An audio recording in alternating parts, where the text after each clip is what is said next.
आदमी जो कथा में नहीं आया हम चले जाएं और तुम उससे पूछो क्यों बागेश्वर वाले गुरुजी आए थे तुम नहीं गए? अरे बोले जाना तो था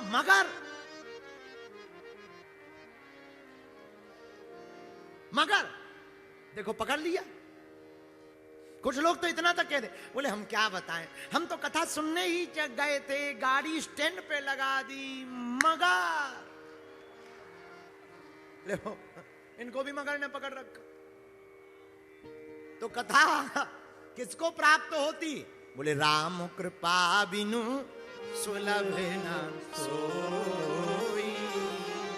बिना राम जी की कृपा से सत्संग प्राप्त होने वाला, अगर सत्संग नहीं मिलेगा तो सांवरे से सत्संग ही। अब तुम कहोगे हमें तो सत्संग मिल गया पर सांवरे कहां है? तो भैया सांवरे कहीं बाहर नहीं है, सांवरे ठाकुर जी गोविंद अपने हमारे आपके अंदर ही विद्यमान है। बस जानना है, घूंघट के पट खोल तो पिया मिले। अंदर का पट खुलेगा, ज्ञान के चक्षु खुलेंगे। तो जब तुम्हें ज्ञान के चक्षु खुलेंगे तो होगा क्या? तुम्हें खंबे में, लाइट में, वाइट में, इधर उधर सब जगह भगवान दिखाई देंगे। पर सब जगह दिखाई तो देंगे पर तर्कपूर्ण है, कुतर्क में नहीं। एक आदमी बोला वाह, एक बार तुलसीदास जी रामायण लिख रहे थे, रामायण में लिखा सिया राम मैं सब जग जानी, करूं प्रणाम जोर जोग पानी, सब में राम है।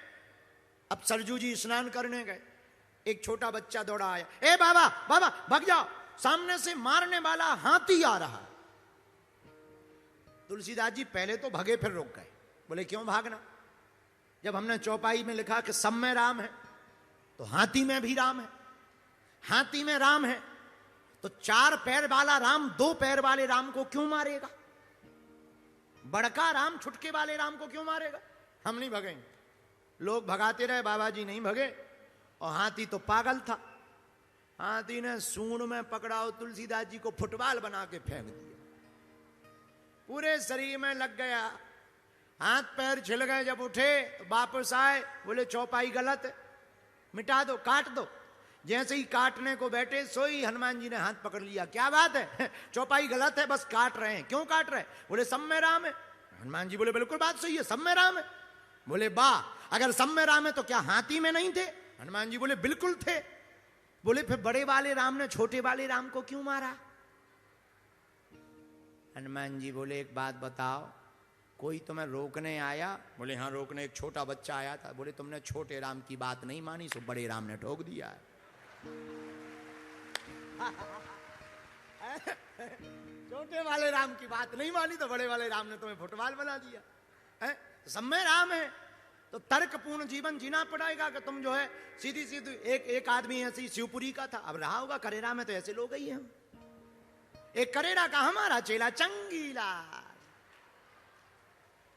अदालत गया, मर्डर किया 302, केस में फंस गया, जेल गया। जेल के बाद में अदालत पहुंचा, जज साहब के सामने गया। उसने सुन रखा था कि जज रामायण प्रेमी, तो उसने 2-4 रामायण की चौपाइयां सीख ली ताकि जज को इंप्रेस करेंगे।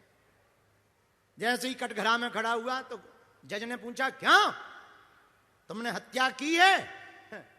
साहब हम कहां हत्या कर सकते हैं, सब भगवान करवाता है। सबई नचावत राम गुसाई, बंदो कीट मरकट की नाई। हम तो कठपुतली हैं, भगवान ने हमें प्रेरणा दी, हमने हत्या कर दी। भगवान की इच्छा ने की, हमारी गलती नहीं है हुजूर, सजा हमें ना दी जाए, सब भगवान ने करवाया। जज भी हमारे गांव का था, जो जज था वो भी हमारे गांव का था। उसने लिखा इसको तुरंत फांसी दी जाए। अच्छा, इसे लगा कि हमने भगवान भगवान की बात करी तो शायद हमारी सजा घट जाए। उल्टा हो गया, जज बोले तुरंत इसको फांसी दी जाए। ये आदमी बड़ा चौंक गया, बोले वाह, जब हमने हत्या नहीं की भगवान ने कराई, फिर फांसी हमें क्यों दी जा रही है? बोले जिस भगवान ने तुमको आज्ञा दी कि हत्या करो, उसी ने अभी अभी हमको कहा कि इसको फांसी पे चढ़ा दिया जाए। तो कुतर्कपूर्ण जीवन नहीं। आप प्रश्न करो भगवान कहां है? अंदर है। पर भगवान कैसे दिखाई पड़ेगा? जब ज्ञान के चक्षु खुलेंगे। ज्ञान के चक्षु कैसे खुलेंगे? जब आपको देखने और समझने की बात, जैसे जादूगर का जादू तब तक प्रभावित करता है जब तक जादू का रहस्य पता ना हो, और रहस्य पता चलते ही जादू से मोह हट जाता। पता लग जाए ये कबूतर ऐसे निकालता है, फिर नहीं मजा आता, आश्चर्यचकित नहीं होते। तुम देखना कभी जादूगर के साथ एक लड़का रहता जिसे कहते जमूड़ा। क्या कहते हैं? क्या कहते हैं? जमूड़ा होता है। सब पूरी जनता आश्चर्यचकित होती है चमत्कार देखकर। जमूड़ा कभी भी चमत्कार देखकर के आश्चर्यचकित नहीं होता। क्यों? क्योंकि उसे पता रहता है कि इस जादू के पीछे रहस्य क्या है।